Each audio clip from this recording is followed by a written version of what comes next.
प्रिय विद्यार्थियों, नमस्कार। मैं डॉक्टर उषा नागर, एसोसिएट प्रोफेसर, बाबू शोभाराम राजकीय कला महाविद्यालय अलवर। आज के इस वीडियो में मैं आपको बीए पार्ट सेकंड संस्कृत के प्रथम प्रश्न पत्र के अंतर्गत आने वाली पुस्तक है वैदिक सूक्त मुक्तावली, जो अभी चल रही है हमारे क्लास में, उसका वरुण सूक्त, जो कि ऋग्वेद के प्रथम मंडल का 25वां सूक्त है, का 12वां मंत्र मैं आपको पढ़ा रही हूँ। इससे पूर्व के मंत्र आपको पिछले वीडियोज में PDF में कराए जा चुके हैं। 12वां मंत्र इस प्रकार है। स नो विश्वाः सुक्रतुरादित्यः सुपथा करत् प्रणय आयुंसी तारिषत्। इस मंत्र का अन्वय इस प्रकार है। सुक्रतु आदित्यः सह विश्वाः नः सुपथा करत् नः आयुंसी प्रतारिषत्।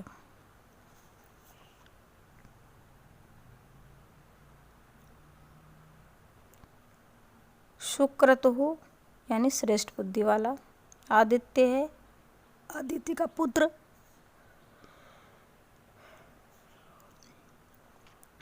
सह वह सह मतलब वह सुप्रसिद्ध वरुणदेव, विश्वाहा मन सदा, नह मन हमको, सुपथा सुमार्ग से युक्त करत करे, नह हमारी आयुंसी आयु को बढ़ाए। ये शब्दार्थ है इसका। प्रसंग इस प्रकार करेंगे। सुना शेष ऋषि प्रणीत वरुण सूक्त के इस मंत्र में कवि वरुण देव से अपने उपासकों को अच्छे मार्ग पर चलने की प्रेरणा देने तथा उनकी उम्र बढ़ाने की कृपा करने को कह रहा है।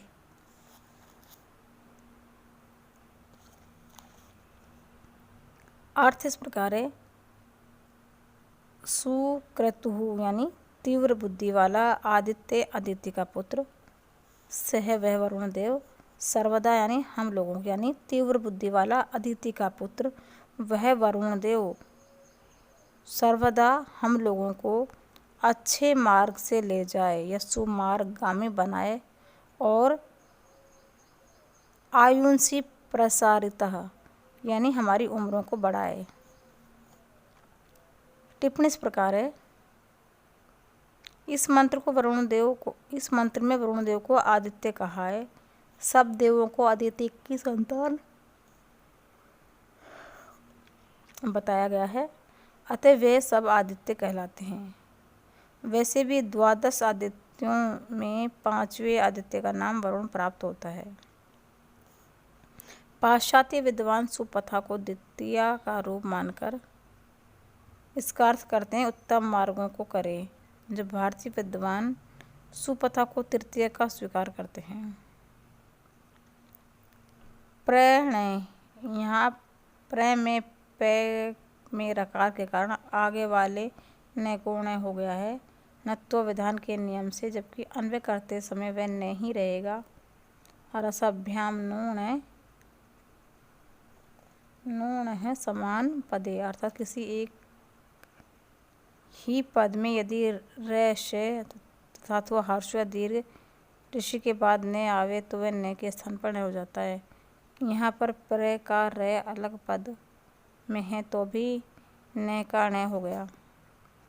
करत तारिषत, ये क्रियाएं लेट लकार की हैं। यह लकार केवल वेद में ही पाया जाता है तथा लौकिक संस्कृत में इसका प्रयोग नहीं मिलता। ये आपका 12वां मंत्र हो गया, जिसमें कि वरुण देव से सुमार्गामी और उम्र बढ़ाने की प्रार्थना की गई है। अब देखते हैं 13वां मंत्र। विभ्रद्रापिं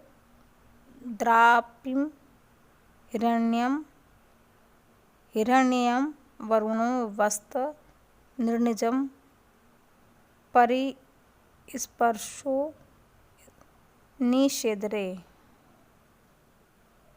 एक बार दोबारा देखें। विभ्रद्रापिं हिरण्यं वरुणो वस्त निर्निजं परिस्पर्शो निषेधिरे।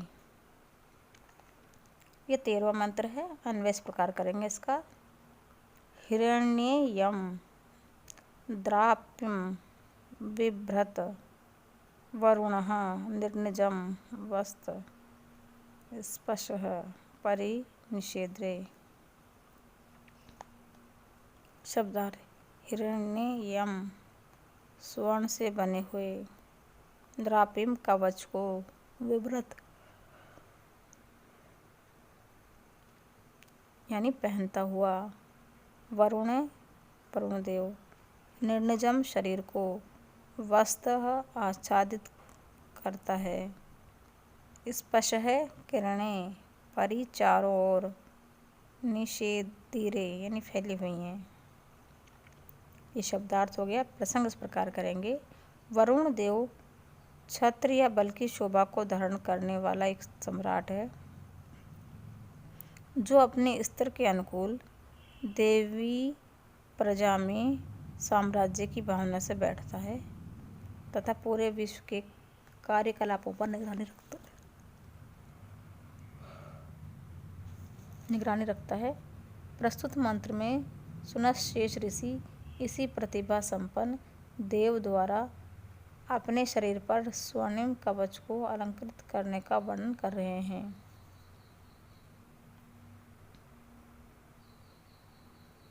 अर्थ इस प्रकार है। हिरण्ययम यानी स्वर्णमय द्रापिम कवच को, यानी हिरण्ययम द्रापिम स्वर्णमय कवच को, विभ्रत यानी धारण करता हुआ वरुण देव अपने निर्निजम यानी पुष्ट शरीर को ढकता है। यानी वरुण देव स्वर्ण में कवच को धारण कर अपने शरीर को ढकता है, पुष्ट शरीर को ढकता है और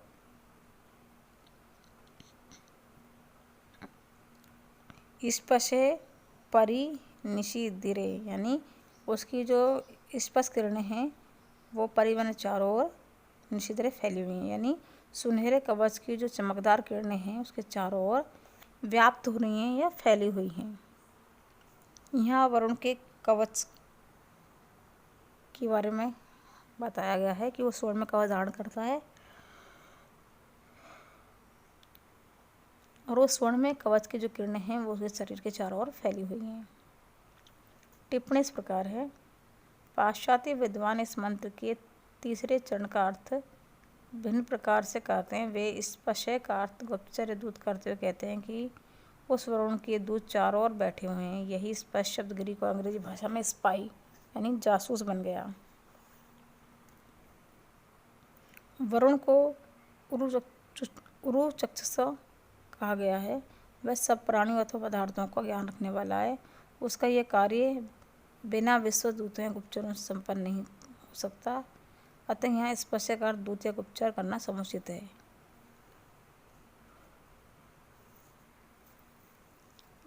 दूसरा है, भारतीय आचार्यों की राय है कि पिछले मंत्र में वरुण को आदित्य कहा गया है तथा द्वादश आदित्यों में वरुण की भी गणना की जाती है। अतः स्पष्ट का अर्थ नहीं होना चाहिए। निर्निजम का अर्थ सायणाचार्य साधारण रूप से लेते हैं, किंतु पाश्चात्य विद्वान पीटरसन ने शब्द का अर्थ वेज या जरीदार पोशाक मानता है। उनके अनुसार इसे समूचे मंत्र का अनुवाद ये होगा कि वरुण स्वर्ण कवच धारण किए हुए, आभूषण पहने हुए हैं, उसके दूत चारों ओर बैठे हैं। निषेधिरे में नि उपसर्ग के आगे सद धातु जिसका रूप लिट लकार के प्रथम पुरुष बहुवचन में से दीर्घ होता है, किंतु नि उपसर्ग में विद्यमान ई के कारण से दीर्घ के दंत से को मूर्धन्य शकार हो गया। व्याकरण में इसे षत्व विधान कहा जाता है।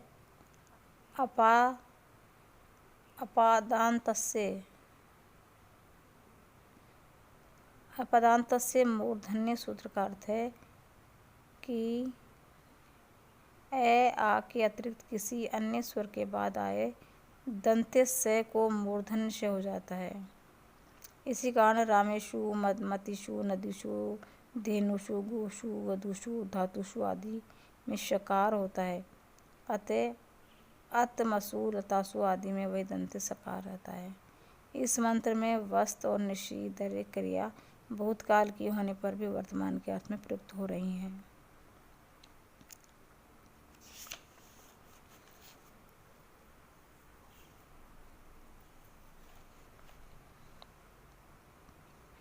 अगला मंत्र है चतुर्दश यानी 14वां मंत्र इस प्रकार है। न यम दीप्सन्ति दीप्सवो न द्रुभाणो जनानाम न देवम भीमातये। अन्वय इस प्रकार है। यम देवम न जनानाम दीप्सव न द्रुभाणः न अभिमातये दीप्सन्ति। शब्दार्थ इस प्रकार होंगे।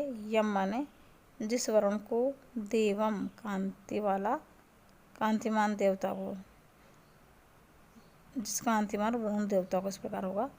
न नहीं, दीप्सवे हिंसा करने के इच्छुक अर्थात शत्रु, न में नहीं, द्रुवाणः यानी द्रोह करने वाले विद्रोही, जनाना मनुष्यों के, ने नहीं, अभिमातये पापी, दीप्सन्ति हिंसा करने की इच्छा करते हैं। मंत्र का अन्वय प्रसंग इस प्रकार है। ये मंत्र वरुण सूक्त का है। इसके रचयिता सुनश्शेष ऋषि हैं। गायत्री छंद में निर्मित इस मंत्र में वरुण देव की स्तुति करते हुए उनकी शक्ति की प्रशंसा कर रहे हैं। इस विश्व का बुरे से बुरा आदमी भी वरुण देव का कुछ नहीं बिगाड़ सकता। यह भाव निहित है इस मंत्र में। अर्थ इस प्रकार है। जिस वरुण देव के प्रति न तो प्राणियों से हिंसा करने की इच्छा करने वाले वैरीगण या शत्रु, न द्रोह बुद्धि रखने वाले व्यक्ति और नहीं पापी लोग हिंसा करने की इच्छा रखते हैं, वह वरुण देव हमें सुमार्ग से ले जाए। पाश्चात्य विद्वान अभिमन्यते इति अभिमाति में हिंसा करने के अर्थ वाली मीय धातु से अक्त प्रत्यय करके तथा इससे पूर्व अभि उपसर्ग के कारण इस शब्द का अर्थ शत्रु करते हैं, जबकि भारतीय विद्वान पापम्मा व अभिमारितीति श्रुति के अनुसार इस शब्द को पापी का वाचक मानते हैं। दोनों अर्थों का भाव एक ही है। इस मंत्र का भाव यह है कि हिंसक, विद्रोही एवं पापी जन वरुण से भयभीत होकर उसका अहित नहीं कर सकते।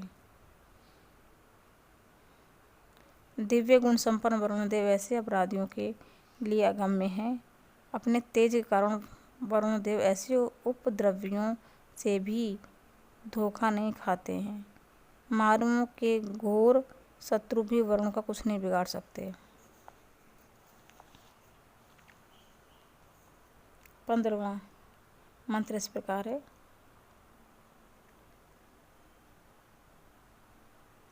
उत यो मानुषेष्वा ईशश्चक्रे असाम्या अस्माकम उत्तरेष्वा। इस मंत्र का अन्वय इस प्रकार करेंगे। उत यह आ मानुषेषु अस्माकम उदरेषु आ असामी यशः चक्रे। उत और भी ये मन जिस वरुण देव ने आ सब प्रकार से मानुषेषु मनुष्यों में अर्थात मनुष्यों के लिए अस्माकम हमारे उदरेषु पेट में आ सब और असामी पूरा यश अन्न चक्र उत्पन्न किया। ये इसके शब्दार्थ हैं। प्रसंग इस प्रकार है। वरुण सूक्त के इस मंत्र में वरुण देवता की उदारता एवं कृपा का वर्णन किया गया है। वास्तव में सांसारिक जनों की मान्यता भी है कि जिस ईश्वर ने मनुष्य को पैदा किया है उसी ने मनुष्य को खाने के लिए अन्न की भी व्यवस्था की है। वह चोंच वाले को चुग्गा अवश्य देता है, पर मानव अपनी व्यवस्था से उसे अस्त व्यस्त कर देता है और फिर दुखी होता है। अर्थ, और जिस वरुण ने पूरी तरह से मनुष्यों के लिए और हमारे उदरों के लिए सब और इसका अर्थ इस प्रकार है। जिस वरुण देव ने पूरी तरह से मनुष्यों के लिए और हमारे उदरों के लिए सब और पूरे या प्रभुत अन्न को प्रदान किया है वे हमें सुखी रखे। टिप्पणी इस प्रकार है। पाश्चात्यों ने यश का अर्थ कीर्ति किया है, किंतु ये अर्थ उदरेषु के साथ ठीक नहीं बैठता। अन्न को हमारे उदर की पूर्ति करने का भाव है। खाने को पचाने के लिए अर्थात अग्नि अथवा जठराग्नि को उत्पन्न करना, यह आश्चर्य की बात है। प्राणी जो कुछ भी भक्षण करता है वह सब पेट में स्वाहा हो जाता है। आखिर वह पूरा का पूरा कहाँ चला जाता है? जल जाता है। इसके लिए भी अग्नि की कल्पना की गई है जो पाचन शक्ति के रूप में है और उसको उत्पन्न करने का श्रेय वरुण देव को ही प्रदान किया गया है। इस मंत्र के पहले और तीसरे चरण में 7-7 अक्षर हैं, जबकि गायत्री छंद की परिभाषा के अनुसार सभी तीनों चरणों में 8-8 अक्षर होने चाहिए। अतः छंद पूर्ति के लिए आवश्यकता अनुसार इन दोनों चरणों में विद्यमान मानुषेश्वा और उदरेश्वा शब्दों का उच्चारण क्रम से मानुषेषु आ तथा उदरेषु आ करना चाहिए। तो इस प्रकार आपके वरुण देव के 15 मंत्र कंप्लीट हो गए हैं। आशा है कि आपको समझ में आए होंगे। फिर भी यदि कोई परेशानी है तो आप मेरे व्यक्तिगत नंबर पर फ़ोन करके समस्या का समाधान कर सकते हैं। धन्यवाद।